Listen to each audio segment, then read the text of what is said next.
better twice than never.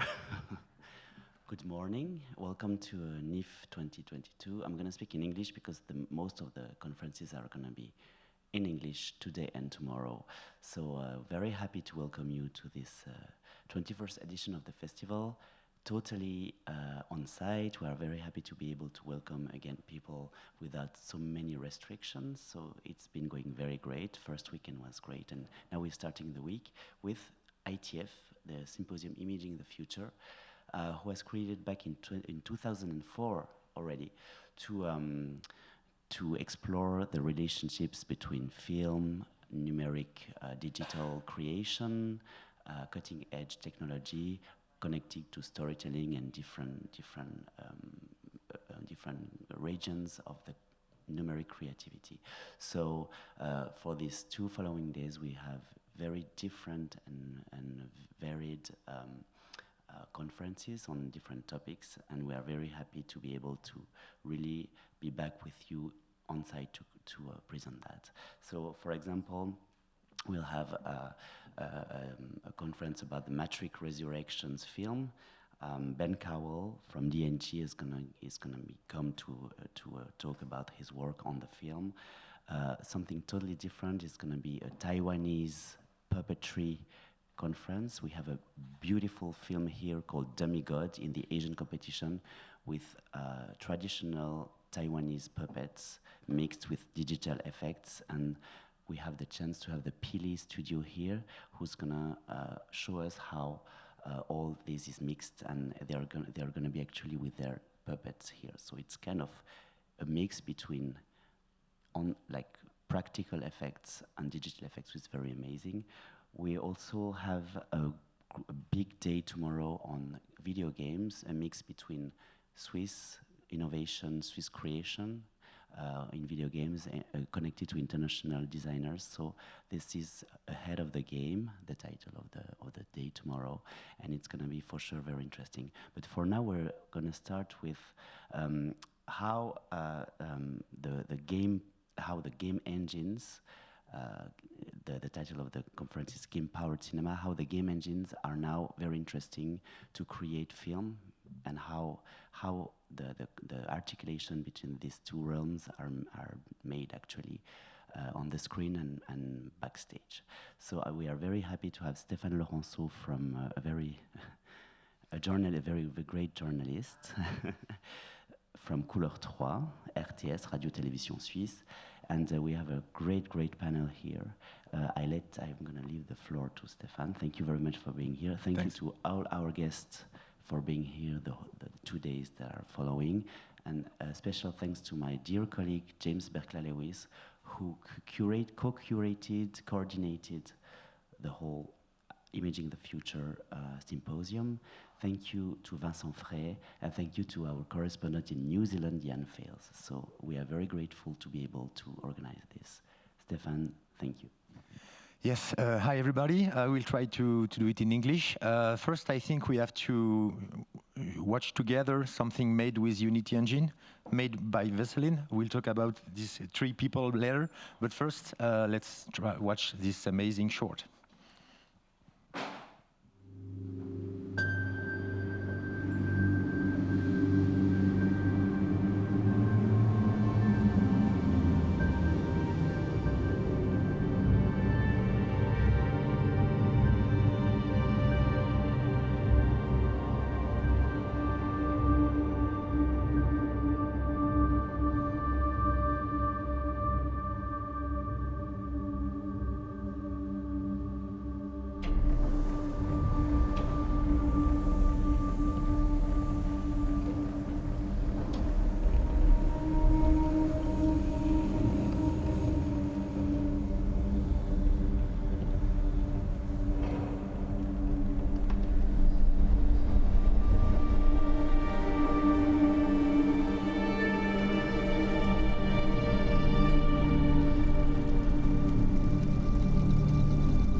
I have in my head everything that anyone has ever known.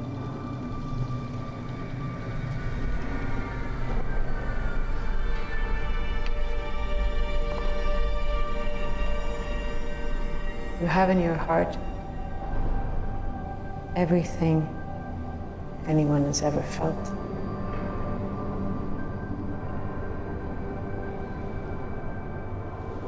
Power is given only to those who dare to lower themselves and pick it up.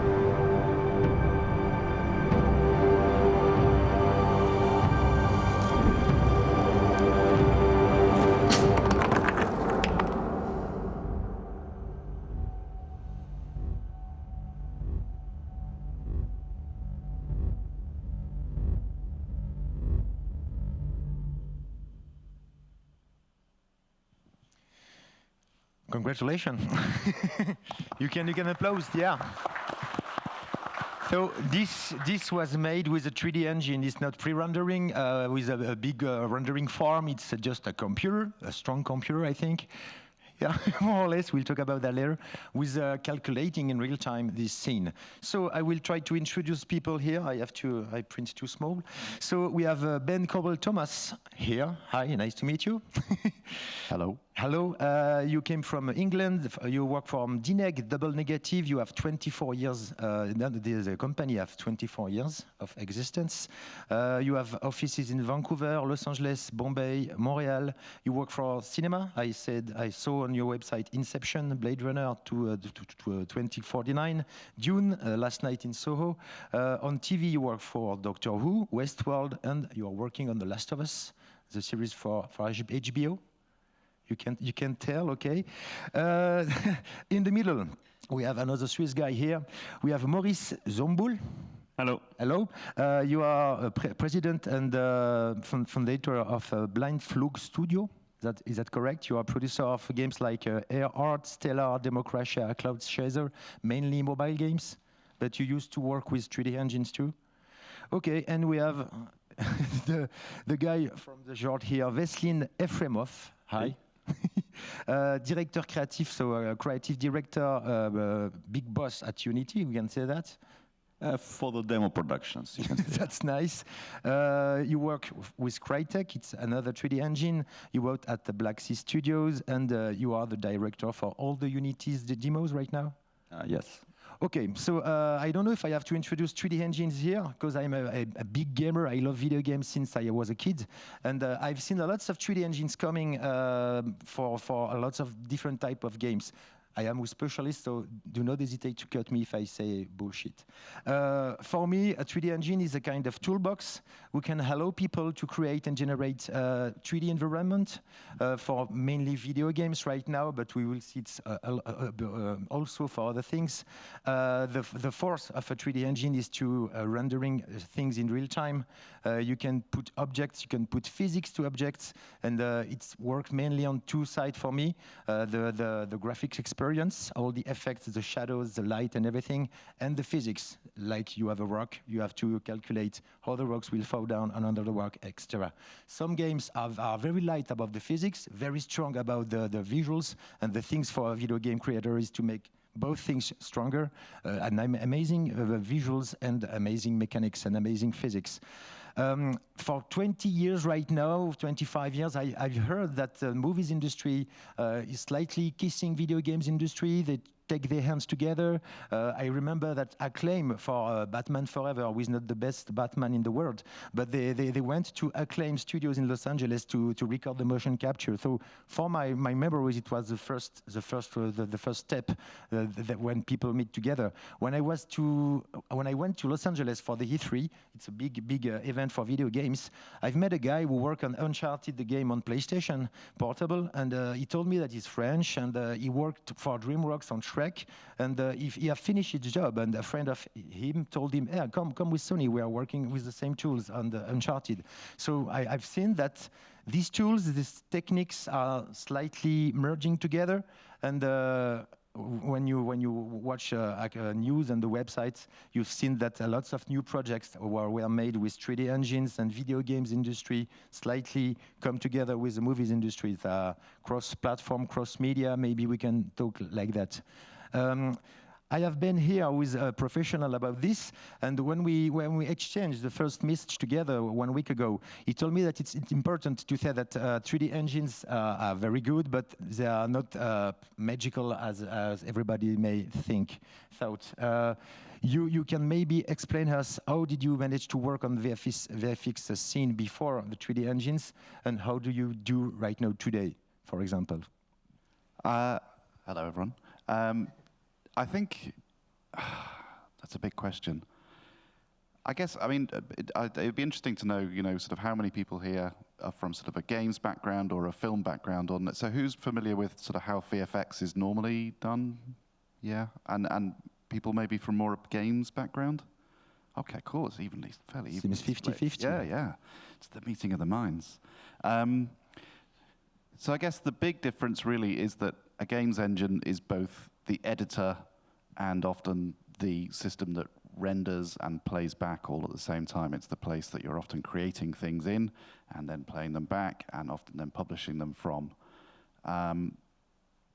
It's games production, I guess, and you guys would know this better than me, but uses many of the same tools that film VFX does, things like Maya, 3D Studio Max, Blender, etc. But games engines tend to, they're a place to bring everything together and to see how everything sort of sits together and how it works and add those finishing touches. Film VFX tends to require lots of different bits of software and lots of different stages. And a lot of that software is focused on creating extremely high quality, but at the cost of rendering time or calculating time, whereas games engines are focused on the fastest playback possible so that someone could play a game. So they're almost two pieces of software coming at the same problem from a different direction, and somewhere around the point at which computers got fast enough, the two things started to hit each other. Everything started to be possible. Games could start to take things like ambient occlusion, global illumination, and stuff that had been developed in film, and film could start to take some of the amazing editing and physics and real-time graphics of games engines. So I guess it's a long way of saying there's sort of two different ways of tackling the same problem, and what's happened maybe in the last 10, or particularly the last 5 years, is both tools can be used for not the same job, but can be used to get the same results. But what's, I think, the most interesting thing is the people doing it. You've got people who are familiar with games production coming into film and people who are familiar with film going into games production. I think that's having one of the biggest effects on how things are put together. Okay, so it's continued to merge. Yeah, and it will just keep evolving because people have different needs and therefore different things are developed, different solutions are developed that are useful, and then people take that and think, oh, I could use it this way or I could use it that way. So I think the people and the way people work is often the most important thing. The software is the tool that people work in, but it's people's reaction to that tool that I think creates the most interesting results. Veselin, you came from the game industry. You are right now a director. Did you have to cross the influences too, or do you have to take some school lessons about how to direct? It's quite funny that I've been doing that for 7 years now, just making linear experiences, basically short films, and I still have no clear idea how films are made. Our whole team came from games, and we just kept doing what we've always done. And then meeting at conferences like this, people from the film world, they actually said that they started experimenting with this way of working, where it's not as linear, but everybody gets to work at the same time. There is no real dependencies and overlaps, so we can be working on things that traditionally in a traditional film will come much later in production. We would be looking for, as I was giving an example, we can do music and sound and color palette and, experimenting with lenses before even having concept art for the characters.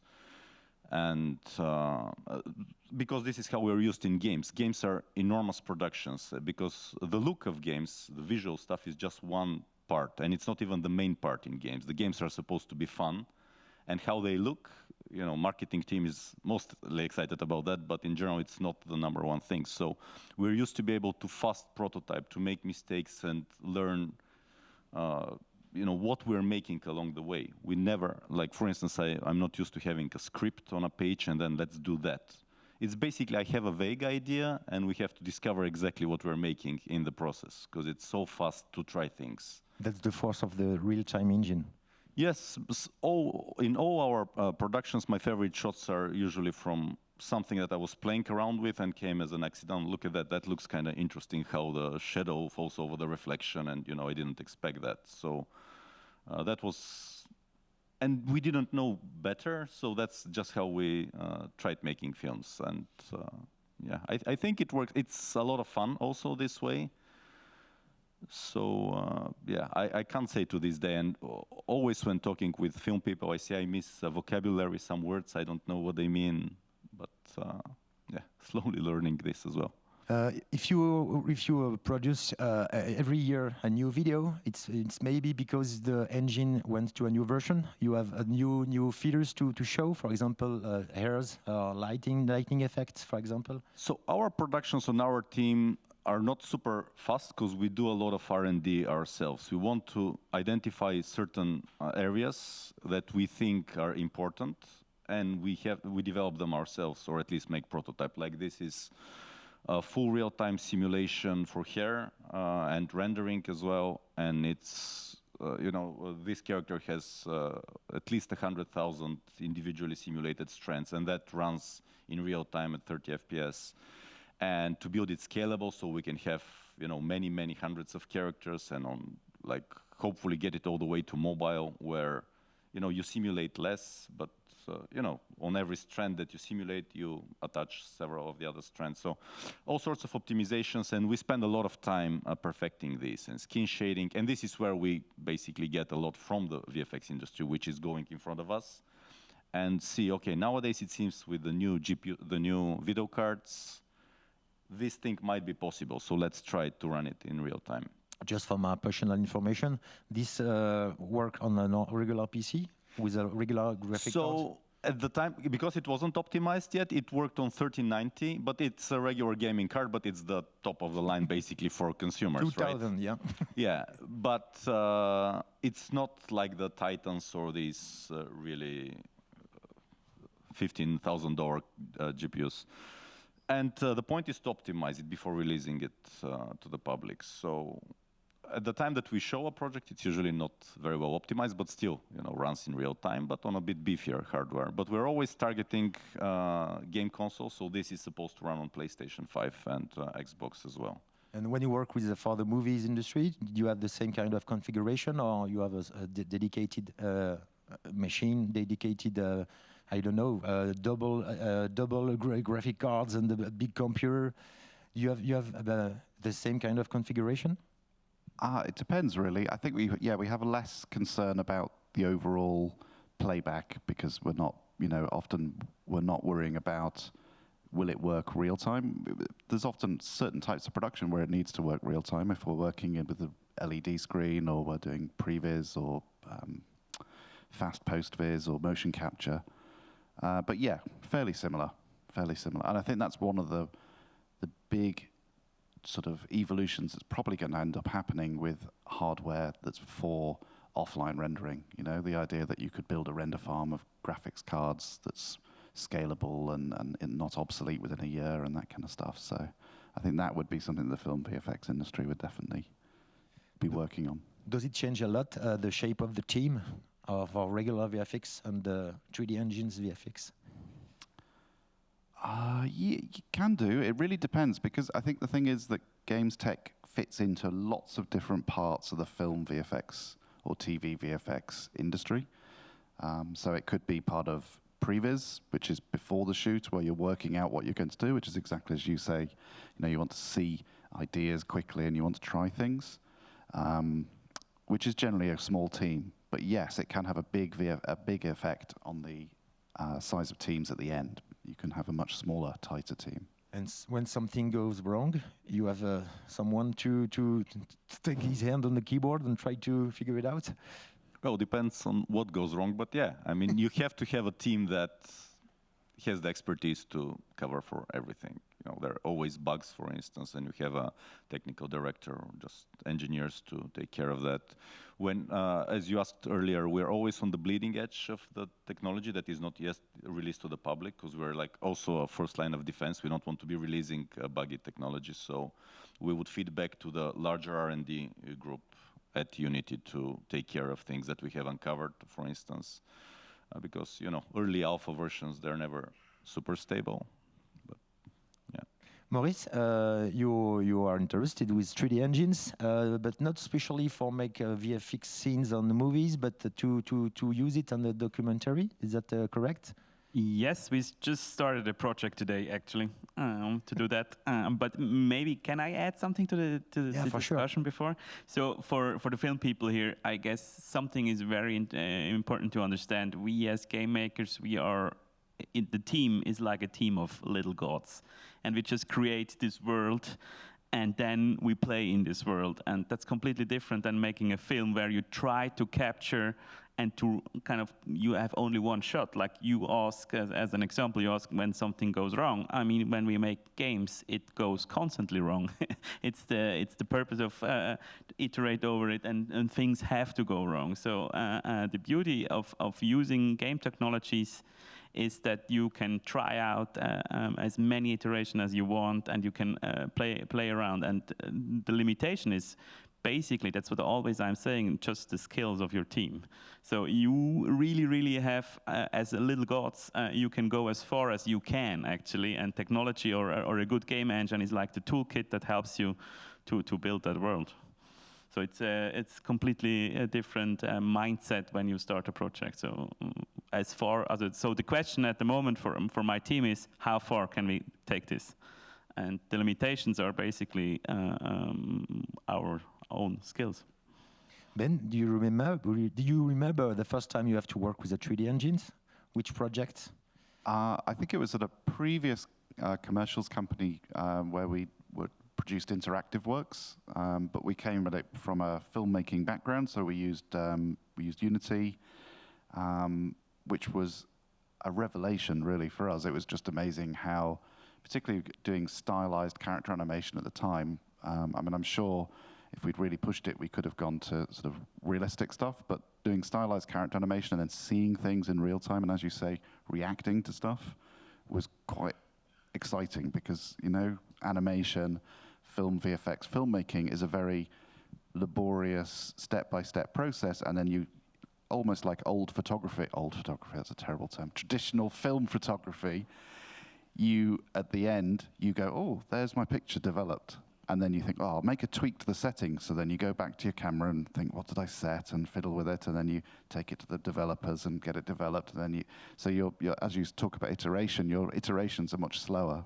And that's generally true in film VFX. Whereas games engines, because of their speed and because of some of the tools they give the author, yeah, you can react really quickly and improve things very quick. It's a different, particularly from an animation background, it's a very different way of dealing with characters or scenes. When we talked together, you said it came with a cost. Well, I think everything comes with a cost. Particularly, I think the speed of 3D engines or games engines comes at a cost of a fair amount of preparation. So, you know, you've got to prepare your assets to be seen possibly from every angle, but certainly to be optimized to play back this quickly. You can't just build a city and chuck it in Unity and press play and move the camera anywhere. You know, there's a lot of prep and optimization that needs to be done, and that's not particularly,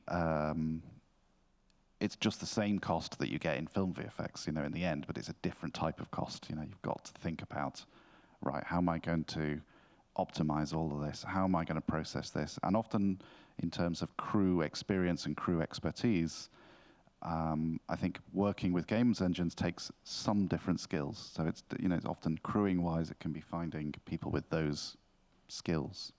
I was wondering, is there any standard about the data made from cameras? I've seen that the camera seems to be synchronized sometime with the 3D engines. Do you have to develop that kind of data, that kind of standardization? I don't know if the word is great. Is there any standard about that? So basically, it's part of a look dev process where you have because it's all digital for us, it's all virtual. So if you want to simulate an existing physical equipment, you have ways to, for instance, like you take images, so to say, of a certain image where it's like a grid with colors and lines, and then you can get, for a particular lens, you can see how the deformation works, or of their chromatic aberration, or how the depth of field, the shape of the bouquet with different apertures and stuff like that. And then you can just try to do your best to the abilities of your rendering engine, real-time engine, to replicate that. But at least this is something that guides you. And we try to do that in our productions, because the audience, they have had hundreds of years of expecting this particular look. Even sometimes that can be a defect, like some vignetting or deformation, but it's aesthetic pleasing to the eye, because this is what we've grown to expect. Also with color grading, sometimes we simulate like a real film stock, for instance, to just get this particular look and grain. And we're adding these things, right? They don't need to be there, but we're just adding them, these defects, just to get a frame that looks a bit more, more understandable and pleasing. I think that's leads to a really important point, and it is a really important point, that visual effects generally is the process of making things look photoreal, not real.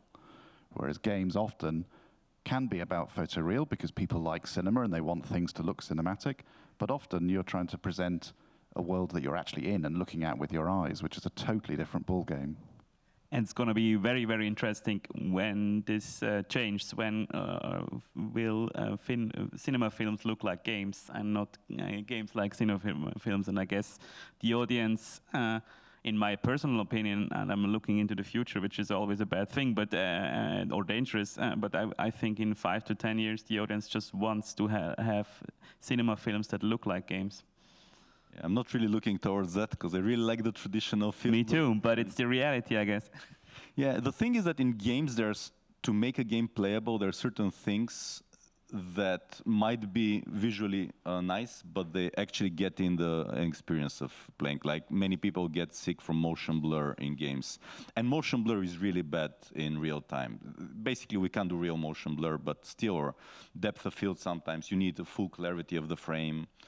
Stuff like grain or vignetting and even deformations can make a game less playable. So the game aesthetic is way more sterile in a way. And, yeah. I think also VR is going to affect that, because people are going to be more and more used to wearing a headset and interacting with games, which, again, thinking of yourself as a camera is often not that pleasing. Having camera artifacts in a VR is often a little bit distracting. So I think, again, people are going to get more and more used to the VR way of seeing a game, which, again, is like hopefully 8K and super clear and like you're looking at it with your eyes. And that's why, our producer actually used to say that VR is closer to theater, because, in an audience, people choose where to look, and it's up to the experience itself to guide, but it can't force you to look. You can use tools as lighting or music or the performance to guide where the people are looking, but it's not a fixed camera. And I might also need to add that I think that this fusion of these two genres also will enable completely new styles. I don't know if you remember Tintin, the film. I guess Spielberg produced it, and it had this idea of a completely new look, adapting this bande dessinée style into a cinema. And I guess we will see way more of that, but in a completely unimaginable style from the moment, because these two genres will fusion, and then people will, or teams, little gods, will figure out something that looks completely different and completely new.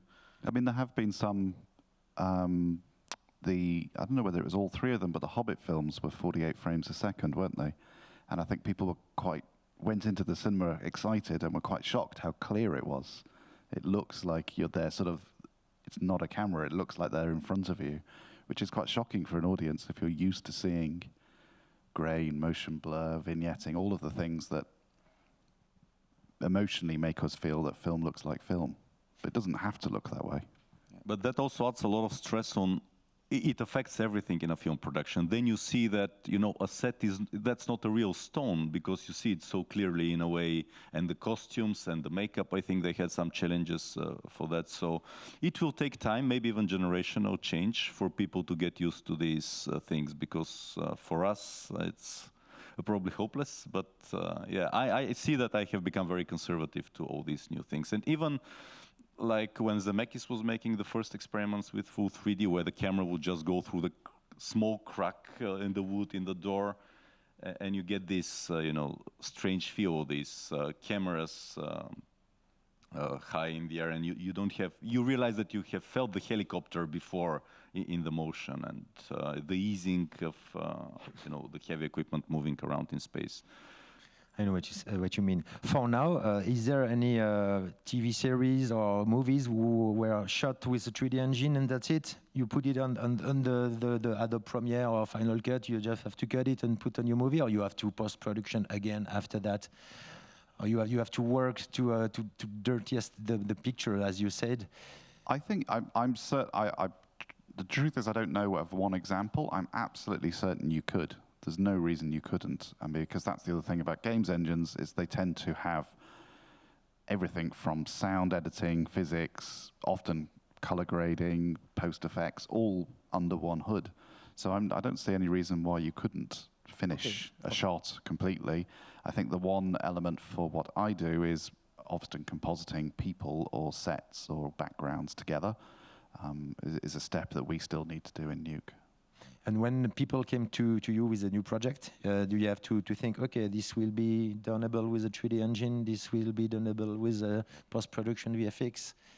Increasingly, yeah. Increasingly, it's another tool in the toolkit. And like anything, any creative sort of problem solving, you're weighing up lots of different things. You know, time, budget, expertise available to you, the final, the aesthetic result you want to resolve. For the director, is it a new tool too to explore some new ways of filming? Yeah, absolutely. And I mean, like you were talking about audiences, we've got to think that, you know, many directors who are making huge movies these days are, you know, grew up playing games. Perhaps some of them not even watching films as much as games. So they have a much more comfortable with games technology, much more comfortable with moving in 3D space. You know, you just think about that fundamental thing about when you give someone a controller for the first time and say, okay, press up to go forward, and then their brain just explodes. Whereas, yeah, most people can just sit down and do that immediately these days. So often I think, yeah, we're going to find directors and movie executives and creatives who are for them, it's just the same as watching TV, and they wouldn't even think that games is a particularly surprising way to make a movie. Or I have to check my questions. Yeah, you tell us it's not a one-way street. The games engines serve the movies industry, but movies industries serve the game engine. Do you have an example for that? Maybe about the assets, textures, and things like that, or more complicated thing? Well, I guess, I mean, if you go to conferences like SIGGRAPH, you know, nowadays the interactive industry and the film industry is fairly equally sort of represented there, and the mathematics and developments of all of these engines, whether it's for real-time rendering or offline rendering, is all being shared. And you know, I think constantly, I think things are flowing back and forth for the last, well, since the beginning of time, really, but it's certainly much more, you know, you're seeing developments flow back and forth so much quicker in terms of graphics technology and ways of editing and ways of producing assets. I think asset production now is almost the same tool set, you know, everyone's pretty much in 3D Max, Maya, Blender, Houdini, Substance before they get into what they're rendering in. Did you use a special effects in-engine for spatial scene or particles, smoke? Yes, it's so there are particle system you can simulate in real time millions of particles, but still that's not enough to get you really great smoke, for instance. Or now we start to have these fluid simulations, but it's nowhere near film quality. And for us, the film industry, the VFX industry is in general like the big brother. They're going forward, and we're looking and oh, this would be amazing if one day we can do that in real time. And slowly, with some things, okay, now we can do some of these things. It's not all the way the same, but we're getting closer. So this is kind of a next frontier, is this real-time fluid simulations. But we have tools to pre-compute stuff in offline and then bake them in a sort of data that then we can play back in the engine to have full volumetric effects. It's different formats to get this data. It can be quite heavy in terms of gigabytes of data, but you can still play it back in real time. And one good thing about the game engines is that the render, the final output of the image, it's scalable. So you can say what we call real time is at least 30 FPS, because this makes a game playable. But you can say, I want to make these effects look much nicer, and I can render it at 10 FPS, which is still kind of interactive. You can move things, or 5 FPS, or even a frame every second or every 2 minutes. It's still not waiting for hours for a single frame. So it still has its utility. It can be used in actual productions. Also to optimize the computer. I've heard from Resident Evil, for example, or video games, when you open a door, the game is 60 frames per second and the door is 30 frames per second because your eyes don't match it, and it gives more power for the rendering real-time thing. Yeah, in games there are tricks, like there is a variable frame rate, so and it can even lower the quality of certain effects so that it keeps a steady frame rate, so that as I said before, the playing experience, the interactive, this is the king. This is the most important thing. So you can do some, to sacrifice some of the visuals, and the game has to make sure that it always runs at a playable frame rate. And this is now not fixed. It can vary. And you can change even resolution, like at one point, if it gets, for your particular hardware, a scene gets too heavy, it can lower the rendering resolution. So you're not rendering at 4K anymore, but just at this and then go back. And the cost of these pictures is very attractive for a movie producer. Ben, the cost second.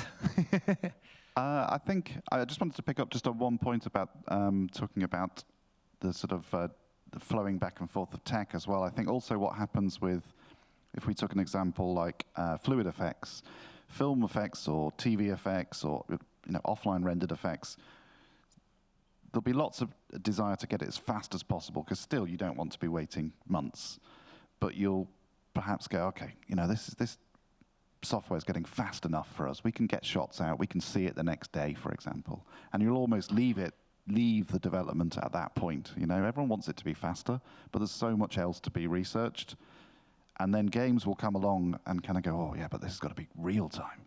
And then what will often happen is 5 years later, we'll look back and think, oh wow, suddenly games have taken that baton and made it so much faster. And that's how it often flows back. Then we'll be like, wow, now we can take all the benefit that, because games had to be 30 frames a second, we don't have to be 30 frames a second. We could be 10 frames a second, as you say, or a frame a second. But we will benefit from all of that research that made it playable. So that's often how it flows back as well. When we share about this talk, you mentioned The Lion King as an example of something 100% digital, in fact. Yeah, I mean, this is something that I didn't work on, so this is just something I knew anecdotally. But I think was it using Unity? I know the previous one, the Jungle Book, was definitely using Unity. For The Lion King, sadly not sure. Maybe. Well, I think certainly in terms of this is a story, a second-hand story rather than something I experienced. But I think, and I've heard this type of thing also on Spielberg's AI, where a big watershed moment for people was being able to react to something on set. So they're using it for playback, so that the blue screens aren't, they've got something else to look at. So you could have a director of photography think, where should I put my camera? But they may see lens flare in real time, or they might see how the sun sits against a mountain. So little decisions like that can be made by someone immediately on set. They can tell an actor to sit just there because you're going to have the Sphinx just behind you and the sun coming through, and it looked beautiful. And that decision's made on set, and it might be somewhat of a crude representation, but that can then be given to us with the filmmaker's intentions completely decided, but done in a very interactive, very organic, human way, rather than the way that VFX is often done, which is you get a written description or a drawing and then you'll do it. And a lot of those people aren't around anymore when you're working. So, yeah, I think something that, as I say, that I think I've heard on a few film productions that's really benefited from real-time technology is just that ability to have the filmmaker themselves make key decisions in the moment and have those recorded or react to them, and then that be passed to the VFX team. Did you use the 3D engine before the shoot of the sequence? Did you just to say, okay, we will put the camera here, there is some big thing here, try to have just an idea before going on stage? Yeah, not personally, but it's definitely a big part of the way that games techs use these days is to either previs things or to have real-time playback on set so that you can see everything at once. But that the big change that makes to filmmaking is that you've got to have made a lot of decisions before you arrive on set, which is normally very hard because, you know, that puts everything that's in post-production suddenly in pre-production, which if you know generally how films are made, it's a reactive process, you know, like you were saying before, you kind of look at something, you make a decision, you make a tweak. But if you're going to have a real-time version of your sci-fi city in the background behind the actors on the stage, it means you've got to know everything about that city and have built it before you turn up on set, which can be, it's a different way of making films that's, I think that will take, definitely some films are doing that, but I think that takes a different sort of approach to producing your film and perhaps takes some of the flexibility out of the work. A stupid question maybe, but there is no stupid question. I've seen recently on the TV series, people in the car, you know, sometimes it's awkward. You see the car doesn't move with pictures. And right now it seems to be a little bit more accurate. Does it have something to do with 3D engines or just the new technology to send pictures on a wall or things like that? Yeah, I mean, there's LED screens. I mean, I think COVID really gave LED screens a huge boost because suddenly you didn't have to travel to film sequences outdoors. Also, I suppose the hunger for TV, you know, a lot of VFX was needed very quickly, so the LED screens have really pushed that. But yeah, driving shots are a perfect one that it's, you know, it's an endless task in nearly any action film to put people on streets, and a real-time engine is one way of doing that. There are other ways of doing it that have got a lot better in the past few years, but yeah. So okay, we have seen things like that, rendering with the 3D engine, making the trees and the road and the... Yeah, you've probably seen it and not known. Sorry? You've probably already seen it and not spotted it. It's happening a lot now in the last 3-4 years. Same goes for sci-fi, because we talk about fantastic things. For sci-fi, you talked about a city behind. Is there I talk about the Orville, did you know the Orville from Seth MacFarlane, a new series, space series? I think that it was made with a 3D engine all the way. The cities reminds me of cyberpunk video games, you know, the colors behind, the gradation of the colors behind seems to be on video games, so there is no post-production on this, maybe just full real-time, and a little camera effect to make blurry image behind. That's 3D. Possibly. I'm not familiar with that, but I know. I mean, the most famous one that most people probably know about are the Star Wars TV series, and they're using ILM. Yeah, the big LED dome and. Yeah, heavily. It's just that is the way that so much is going to get made in the future. Veselin, do you have to develop something special for special movie or special effects, or something very hard for you, or you don't plan before? So, if I understood correctly, so for all our productions we always on our team, we make some custom technology that doesn't exist in the engine yet. And then we try to, if we find that it is useful, we try to ship it to customers in the end as well. Like, as I said, the hair is... the hair simulation is something that we did on our team. It wasn't part of Unity's R&D, and now we're, shipping it to them, and it will be shipped to customers as Unity solutions. So, always for every new project, we want to do something that we haven't done before, and that would always mean some new tech needs to be done, because otherwise, it's less fun. So, an example? Well, when we first started in 2014 with this particular, there weren't some things that at this point I thought it was basic, like atmospheric scattering solution, that to have a sky model and how the participating media reacts to the light, how light is scattered, to have, these volumetric effects, fog and God rays, volumetric shadows. We did a lot of work on terrain systems and scattering objects around. Because we're quite a small team, and it's very important for us to find ways to scale production, to have more ambitious productions. I just want to say what you saw, this is just a trailer. It's not the full film, so that's why if it didn't make any sense, it's understandable.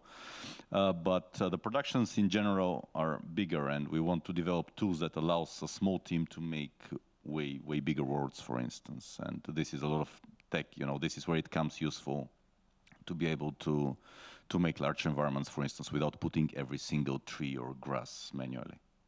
Maurice, does that give you ideas for creation or a new project?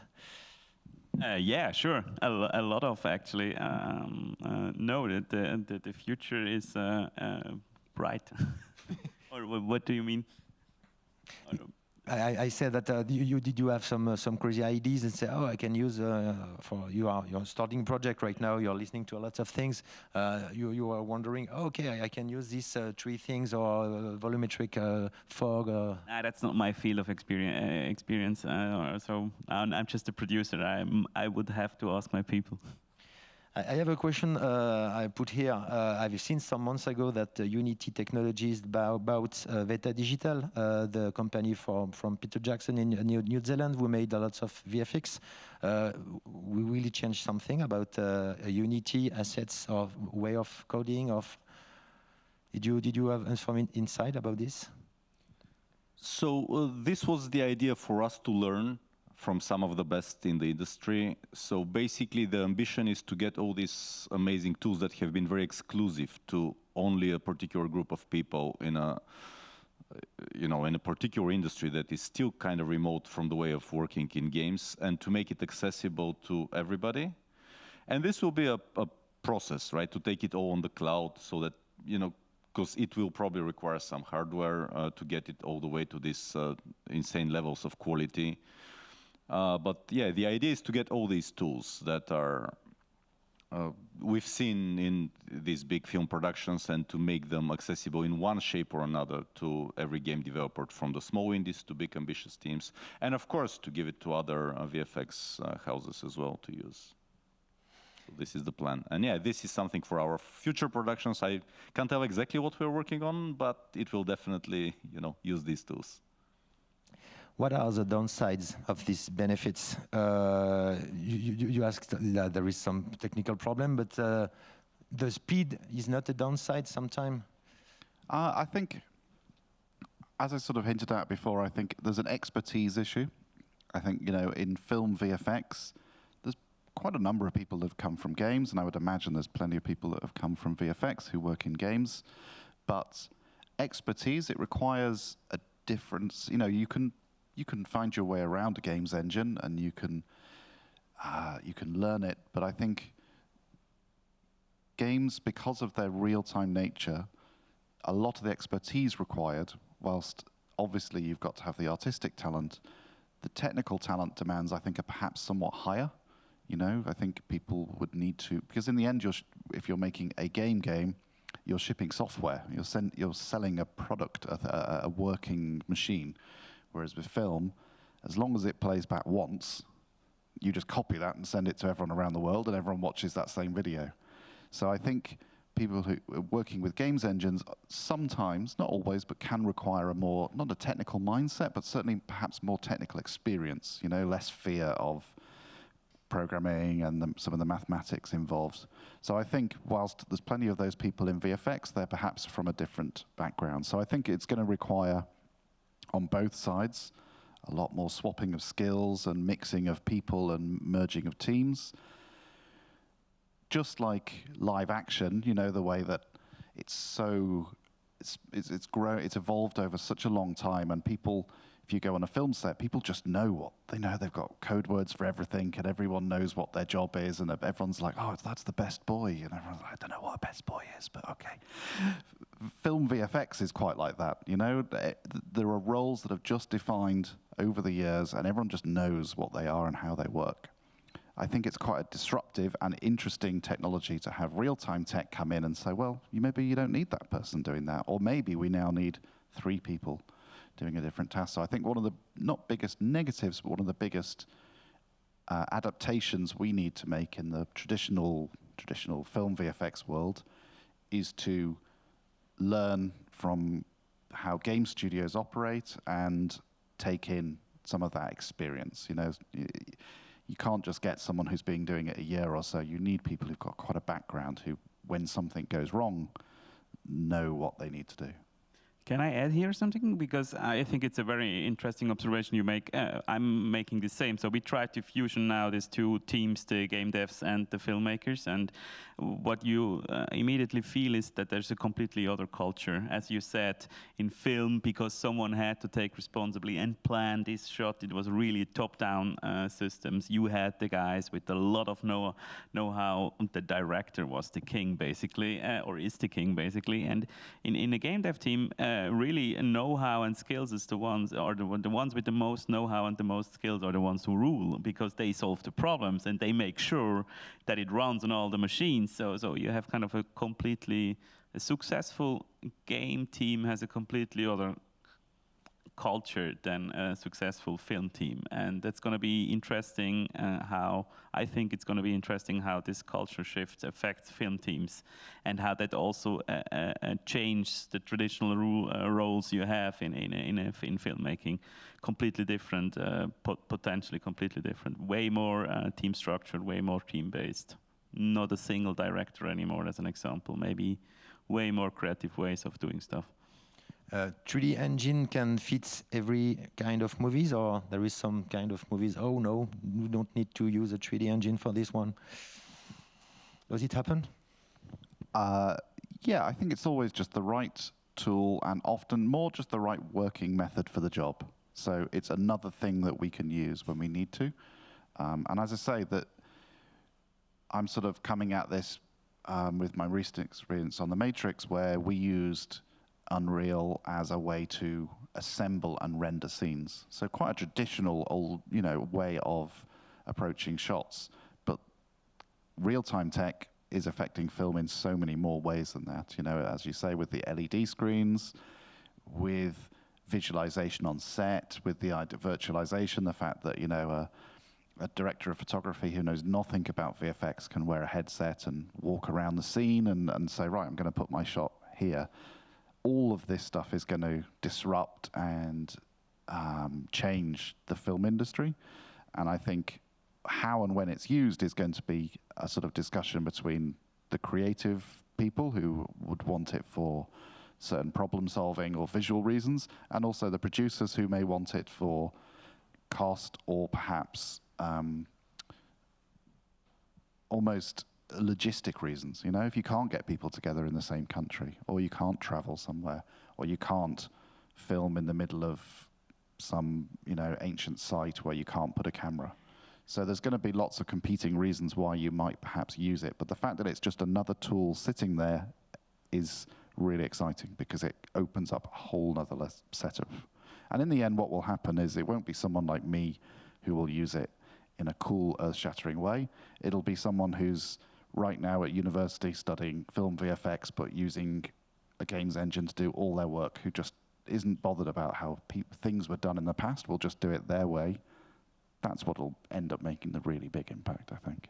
We talk about 3D engines for backgrounds, we talk about 3D engines for special effects, for example, but for people, for a monster, for example, this is not yet good enough to record a monster or mock-up monster. It wouldn't be fair to call her a monster, but we had a person in that film. In real time, you have to. It's not as easy to do that today.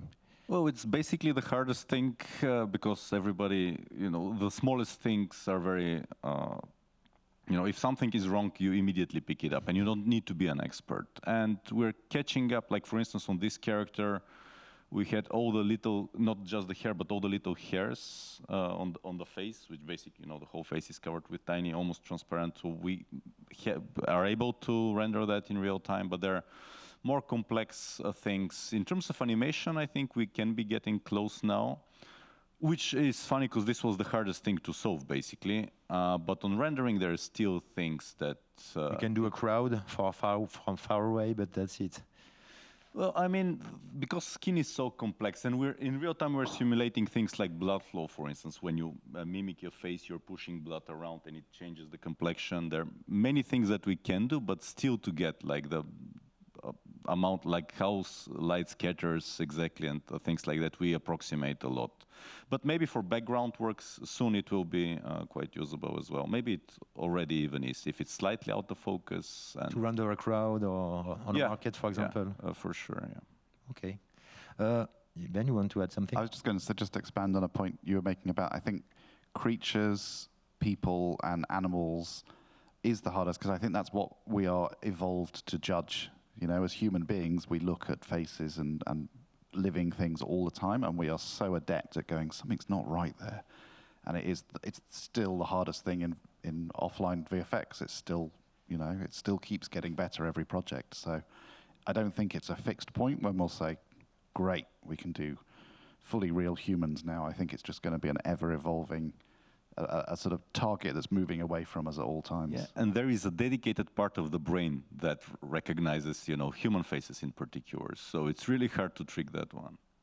What do you think about it? It's just a parallel question. What do you think about deepfake, for example, to replace actors or things like that? Because we've seen Walt Disney try some CGI with Star Wars. It was awful, and people record back the scene with deepfake, and it was really much better. I think it's already being used.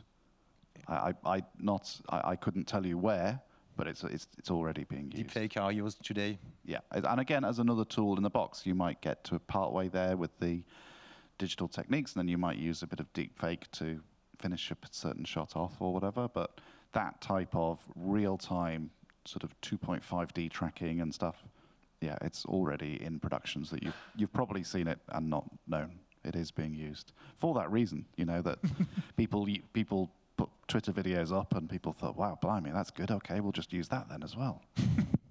Veselin? In general, neural rendering is something that I'm personally very excited about. We're making some experiments and it's just mind-boggling, which is basically the idea of rendering final pixels on screen. So deepfake is an example for human faces, but we can do that soon, I'm thinking. And this is something that we never really expected, because we have always been talking about ray tracing, and getting more and more physical rendering of things and simulation and stuff like that. While neural networks have been around for ages, but only the hardware make them viable recently, like with these crazy GPUs that we're seeing nowadays. And going forward, we can expect all sorts of crazy things, like now we have this query-driven, like with instructions, people do concept art, for instance, or like produce static images, like Midjourney, if you've seen, or DALL-E 2, which is basically you explain what you want to see and it generates an image. So you can take that to, reading a script, for instance, and doing some blocking, and then just with word queries, you can change things. And for rendering, you can imagine like you're making a forest, but you're just moving like, if you imagine like a board game, I want a tree here, and it will render a realistic tree based on examples with real footage. You can say with this particular camera, with this lens, and this, this sort of lighting, you can control it. In a game engine, for instance, a very simplified scene, and then you will have an output that basically looks photoreal because it is rooted in reality, in real footage. So I'm not sure if I understand you correctly. So you say you will kind of create the world in the game engine, and then a neural network will render it outside of it? Yes, exactly. Oh, that's very interesting. Especially if we can get it in real time, that's even more interesting. I don't know, for the audience, you really have to check Midjourney if you didn't do that, because, I mean, for us, we're already using that to kind of prototype portraits or stuff for our future games, and it's crazy what you can create that and in what speed. And really speed. Concept art, as an example, is a very, very good example. That's unimaginable. And also, kind of like I say, it's when people grab these tools and use them in mad ways that no one expected. I've seen an example of someone, a dancer rendered in Houdini, and then they've turned it into a moving painting using Midjourney. And what we talked before, I mean, the roles in a team completely changed. As soon as the programmer, the hardcore nerd guy, the game engine engineer can create concept art, he can express himself to the team. Couldn't we kind of use that art style, or couldn't we go into that direction? And the game changed completely. Yeah, this is all about democratizing creativity, Exactly. like things like the red cameras at one point, or even like platforms like YouTube. Now we have people that were creators, they're creative, but they never had the necessary means to express themselves. And that was not something that the world even expected. Everything was very curated, TV or film. And just technology allows people that didn't even probably know that they were creative to express themselves in a way. And that's, by the way, something we didn't talk about, but I guess as soon as the next pandemic hits us, we will see completely new forms of consuming films. I mean, imagine just going into the cinema, but actually you just log into a game engine and watch together a film that's rendered in real time, and you can interact with that film. I mean, we are not there, not even close to that yet, but I think that's going to be very interesting. And I'm saying that because the question is who invents that future and who invents that stories. And I'm not sure if traditional filmmakers or even game makers are the ones who will invent that future, or not. Maybe the new storytellers, the TikTokers, the Instagrammables, the ones who get now these tools and can now create what they dream of and what they want to tell. I mean, also we talked about big Hollywood-style productions and TV shows, but the pricing and business model, particularly of the two big competing game engines, really opens things up for independence. You think about when I was at university, what tools were available for me to make a film. I'd have to buy a very, very expensive camera or buy a very, very expensive piece of software and a computer that, didn't exist. Whereas now, I think two things, both particularly with Unreal and Unity, that are amazing. They've democratized the learning in such a clever way. The tutorials are out there and it's constantly updated. It's just as good as you could get, if you were at the best university in the world in terms of learning how to make films or make games. And you can generally just download these engines and try them for free and become an expert. Free downloadable engines. Yeah, that will put these tools in the hands of independent filmmakers who probably make way more, as you say. They'll surprise the traditional, I say traditional, May I add something to that? It's not only that everybody can start creating, but it's also that these everybody creators can hit a much brighter and wider audience very, very fast. I mean, imagine someone who's able to play around with Unreal or Unity, meeting a streamer that has already 1 million followers on Twitch, and then suddenly you have a completely new form of telling a story. And I'm just waiting. I'm thinking the next few months something like that will happen, and then you will see completely new ways of telling stories. I mean, I had one of these moments maybe 5 or 7 years ago when I played zombie games made in Arma 3, and I realized that the games I'm playing there, so there's a lot of modding and a lot of customization, were used to make YouTube videos. And these YouTube videos were like 60 minutes or 70 minutes long, done by 2 guys, and they were so good in storytelling.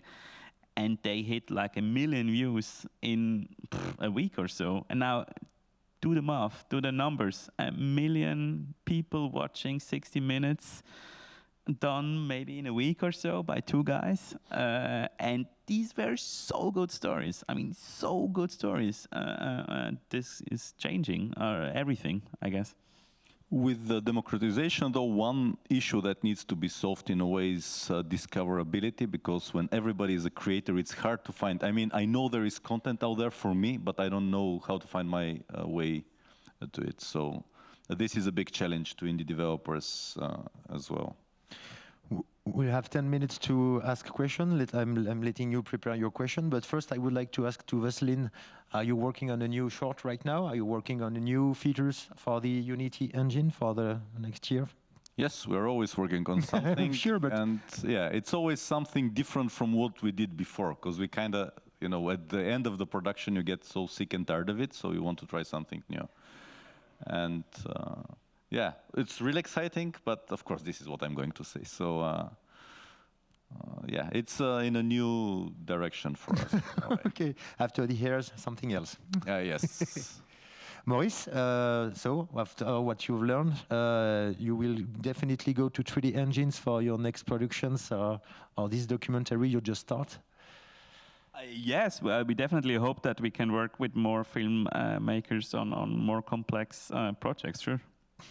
And Ben, what are your wishes for the future? As you told me on your mail, for the future. I think it's going to be. I think it's a really, really exciting time. I think we were talking earlier that I think all of us have sort of been seeing the beginnings of this maybe for 10, 12 years, but I think everything's starting to come together now, where it's just not a big deal, and it's, you know, things are going to be out there. Things are going to get made, and I think, yeah, it's a really exciting time. So I guess for me, I'm just excited to be part of upcoming projects, and also excited to see what everyone else is doing. And you just told it 2 minutes ago, it's just about telling stories, in fact. Yeah, it's just about telling stories and, you know, expressing yourself. So I think, you know, the more ways to express yourself is a good thing. When you play video games, you watch to the way people put their cameras, like Hideo Kojima. I've got a real love. I really like. It's sometimes used as a derogatory term, but I like a walking simulator. I love like a kind of story, you know, I'm trying to think of the names. What Remains of Edith Finch. Exactly, that kind of game. I love that kind of game. And I really, really just love the feeling of being somewhere and the atmospherics and the sense of place. That's my kind of favorite game experience. Veselin? It's very close to me as well. I play only indie games these days, or small teams. So it's almost ironic, because we're striving in our own productions to make photorealism, but I don't play these games anymore. Because they're kind of very derivative. It's kind of, I've experienced that, and you know, shinier pixels don't really, you know, you need something else. And I'm also a big fan of, you know, Edith Finch and Firewatch and Firewatch is amazing. Maurice? Yeah, same for me. I mean, I play more strategy games. I was just thinking, okay, how would a cinema movie look like that was created or done in the game engine setup of a strategy game? But yeah, I don't know. Maybe I will see that in the future. So, do we have questions in the audience? Tic tac. We have 3 big people here. Enjoy. I have actually a question for Ben, probably. Since you were, I think, in the production for the last Blade Runner, right? I wasn't personally. Okay. No, because we were talking about tools and game engines, but I think for the backdrops in Blade Runner, other engines also were used, and one of those for the backdrops for the city was actually a Swiss product being used there. So I thought you maybe knew about that. Unfortunately, I don't. Okay. It's a beautiful film. I love the film, but it's one I didn't work on, so I don't know the details of how it's produced. All right. Well, we have Disney research in Switzerland. Unity was used for previs on that one, but. Other questions? Nope. I do have a question. Yeah, please. Could you tell us more about documentaries being made in a game engine? Because I can imagine that like in metaverse, but otherwise I don't really know what it could look like. So I can't spoil the story or too much of it, but I can tell you how why we went there or how we went up using a game engine for parts of the documentary. So the director is telling a story of his youth, and there is no recordings of that moments, and so one traditional way to produce that will be make an animated film, and the other way will be just paint it or shot it with actors. And in all of these cases, the game engine seems to be cheaper. So that's one reason why we'll do that. And give you an idea, it's about half of the cost of animation, traditionally way of using the team. And then there is other one thing why we ended up doing that, and we are really just exploring that at the moment. So I can't tell you what we are thinking, but I don't know how we will end up using that. But the other way is, since we are producing that also for the television and for the internet in the end, it's also just a great basis to create interactive tools around that story. So it is kind of, you already have that world, and then we can start making games or interactive elements around that. So it's not only cheaper to produce the documentary, but it's also kind of cheaper to build the whole world or the whole storytelling toolkit. And so we are hoping that we can kind of create a lot of more output for a cheaper price in the end. Did you have an example of the best usage of your engine somewhere? Oh, for me, it's games. Like Firewatch would be one example. Inside is a game that just blew me away. That was perfect in every way, the way it was designed, how all the elements in a game. This is usually something very tricky. For the look and the gameplay and the pacing and the sound and the music and everything, all these decisions to work together, and they made an amazing job. There is Ori, another game which is really nice, but to me, Inside is the pinnacle. A favorite director for movies? Will you use your engine and say, "Oh, this director knows how to use my engine"? I'm very conservative with that, so I think I prefer the directors that don't use them.